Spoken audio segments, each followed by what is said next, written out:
ఇంతవరకు మీకు ఎవ్వరికీ తెలియని విషయాలు ఇవి.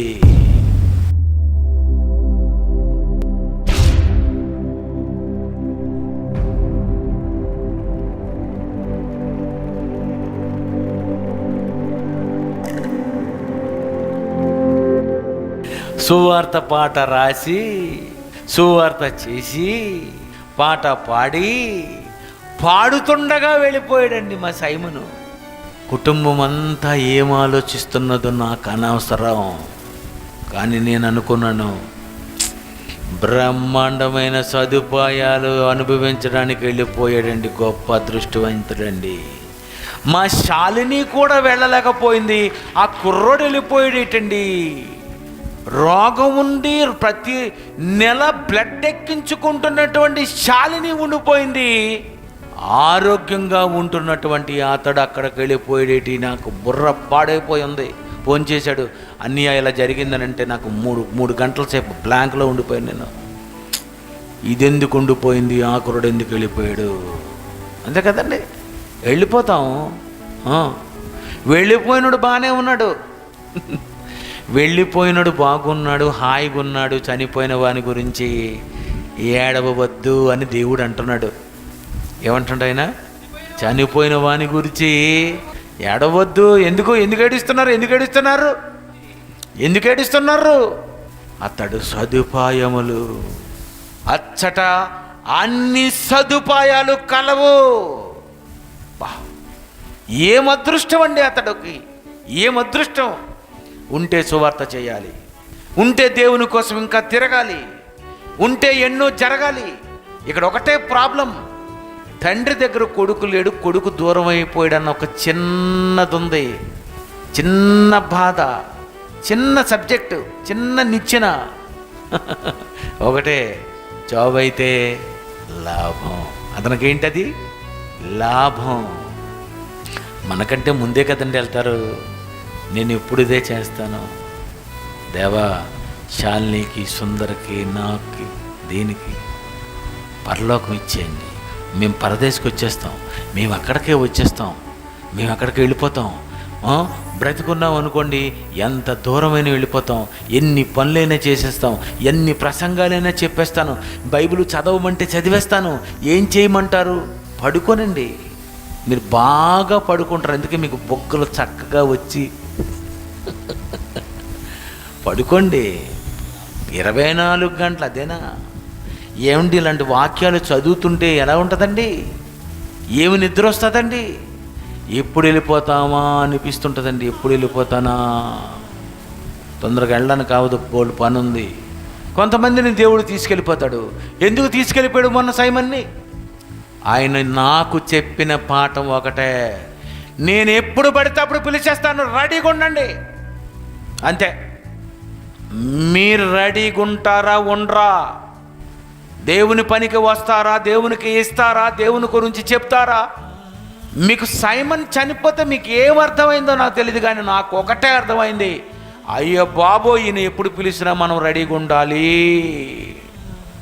నేను ఈరోజు రానండి, నాకు అవ్వదండి, నేను లాస్ట్ డే వస్తాను, ఈలోపు చచ్చిపోతే చెప్పలేమది. నిలబెట్టేస్తాడు ఆయన. నిలబెట్టాడా తీర్పులోనికి? కానీ నువ్వు వెళ్ళిపోయావా, ఇక నిన్ను ఎవ్వడూ కాపాడలేరు. నీ గురించి ఆడాలి. కొడుకు చచ్చిపోయిన వార్త వినగానే బాప్తిజం పొందాడా అని అడిగాను. టికెట్ ఉంది, వెరీ గుడ్. బాప్తిజం పొందేశాడనియా, 2 సంవత్సరాల క్రితమే పొందాడనియా. అమ్మయ్యా, మనసులో అమ్మ సూపర్, అయితే బాప్తిజం పొందాడు కదా, ఎంత అదృష్టం అండి. ఆయన తీర్పులు శోధింపనెంతో అసఖ్యములు. ఎప్పుడు ఎవరు వెనకాతల, ఎవరి ముందు ఎవరెవరు వెళ్తారో తెలీదు. ముందేమో కూతురు వెళ్ళిపోయింది, ఆ తర్వాత ఏమో ఈ కూడా వెళ్ళిపోయింది, ఆ తర్వాత నెక్స్ట్ ఎవరు? మీరు ఆలోచిస్తున్నారో లేదు కానీ ఈరోజు వరకు నేను ఆలోచిస్తూనే ఉన్నాను. కొన్ని గంటలు ఆలోచిస్తూనే ఉన్నాను. నేను నా గురించి చర్చించేవాడిని కాదు నేను. మనలో ఎవడు తన కోసమే బ్రతకడనే వచనం మర్చిపోకండి. రోమాపత్రిక 14:7 రోమాపత్రిక 14:7 మనలో ఎవడు తన కోసమే బ్రతకడు. నేను నా కోసం బ్రతకను. ఉపేందర్ తన కోసం బ్రతకడు. నేను, నా భార్య, నా పిల్లలు. నువ్వు తప్పు చేస్తున్నావు. నువ్వు అంతే తప్పు చేస్తున్నావు. నీ గురించి బ్రతకడం ఏంటి? అన్యజనుడు తన కోసం బ్రతుకుతాడు. క్రైస్తవుడు ఎవడు? మనలో ఎవడు, క్రైస్తవులలో ఎవడు తన కోసమే బ్రతకడు? నా గాని డబ్బు ఉంటే అదిరిపోనండి. గొప్ప గొప్ప ఇల్లులు కట్టించిద్దును. పేలాలి లాటరీ అదిరిపోద్ది. చచ్చిపోయే ముందు చిత్త కొట్టి చెవులు మూసి మొత్తం యావత్తు ప్రపంచాన్ని దడదడలాడించి వెళ్ళిపోవాలనుకుంటున్నాను నేను. అదే దేవుడు కోరాను. దేవా, వెళ్ళిపోయే ముందు ప్రసంగాలు చెప్పాలి. వెళ్ళిపోయే ముందు ఎన్ని చేసి చచ్చిపోయాడు బాబు ఇతను అనుకోవాలి.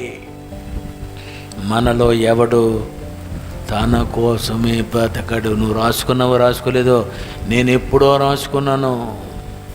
ఎవరైనా ఏదైనా అడిగారనుకో, మనం ఇవ్వాలి. ఎవరైనా మనం ఏదైనా చేస్తున్నారనుకోండి, దానికి మనం సహకరించాలి. వాళ్ళు మీటింగులండి. మరి ఎవరు మీటింగు? యేసుప్రభు. ఎవరు? వాళ్ళు యేసుప్రభు అండి. మరి నీకు? మా ఆయనండి. అదేంటండి వాళ్ళ మీటింగ్లు ఏంటి? వాళ్ళెవరికో బాగోలేదండి, మనకెందుకండి? మన పిల్లకి బాగోపోతే మనం చూసుకోవాలి, కానీ వాళ్ళ సంగతి మనకెందుకండి? చూసారా, ఇక్కడ చాలామంది అంటే మీరు చాలా తెలివితేటలు ఉన్నాయనుకుంటున్నారు, సదుపాయాలు పోగొట్టుకుంటారు. మీకు సదుపాయాలు ఉండవు. ఒకటి ఉంటుంది. ఏంటది? నరకం. ఇచ్చట ఏ సదుపాయములు ఉండవు. చుక్క నీరు కూడా ఎవరు ఇవ్వరు. అదే లోకమట, సదుపాయాలు లేని లోకమట అది.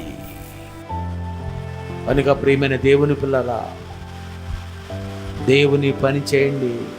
చావు అయితే లాభం లాభం లాభం లాభం. మన ముందున్నోళ్ళు వెళ్ళిపోయారు, వాళ్ళు బాగున్నారు, వాళ్ళు సుఖంగానే ఉన్నారు. ఓకే, మనకే కొంచెం మనసు ఒకలాగా ఉంటుంది. ఎందుకంటే మనము రక్త సంబంధము ఇదంతా అనుకుంటున్నాం కనుక మనకు అలాగ ఉంటుంది. ఏ పిల్లడైనా నా కొడుకేనండి అని అనుకుంటే ఏముంది, అయిపోయింది. అంతే కదా. ఎంతోమంది పిల్లలు ఉంటారు, నా దగ్గర ఎంతోమంది పిల్లలు ఉంటారు. వాళ్ళందరినీ సమానంగా చూస్తాను. నేను తింటే వాళ్ళకి తినిపిస్తాను. నేనేం చేస్తే నేను వాళ్ళకి పెడుతుంటాను. వాళ్ళకి నిజమండి. ఆ డాడీ మీ పాత షూ ఇచ్చేయండి అంటుంటారా? నోరు మీరా, పాతదేటి కొత్తది కొంటాను. అది పాతదేటి తప్పురా, అలాగ అడగకూడదు. పాతది కొత్తది ఇస్తాను, కొత్తది కొంటాను అంటాను. వాళ్ళు అనుకుంటారు, ఏంటని డాడీ, ఏంటి డాడీ మేము మామూలుగా ఏదో పాత ఇచ్చేయమంటే మీరు కొత్తది కొన్నారు ఏంటి? అవును, నిన్ను వలే పొరుగు వాడిని ప్రేమించి. నువ్వు కొత్త బట్టలు వేసుకున్నావు కదా, నువ్వు కొత్త షూ వేసుకున్నావు కదా, నువ్వు కొత్త చీర కట్టుకున్నావు కదా, ఇవ్వు. పిల్లరా, ఇది నాయకుడు అంటే అదే చెప్పారు. నాయకుడు అంటే ఇలా నడిపించు.